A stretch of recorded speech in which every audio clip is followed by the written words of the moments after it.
بسم الله الرحمن الرحيم. انطلق مشروع التدفئة المقدم من الوفاء من أهل الخير في الكويت لصالح مخيمات النازحين السوريين في الشمال السوري، تنفيذ خبز الخير.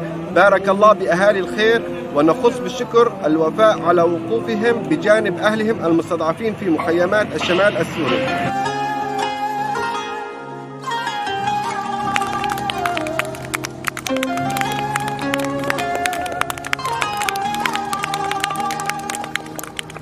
العمر يوم فلتحيا مخلدا ذكرى سعيدة، قل للمحبة بسم الله وابدأ سعادة جديدة.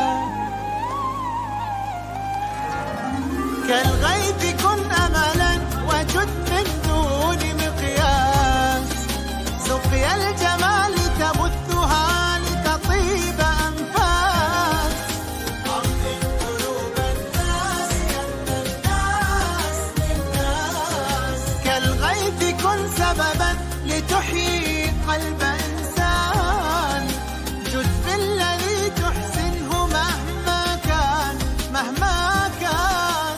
أوليس يجزى محسن إلا بإحسان، قلبي اطمأن.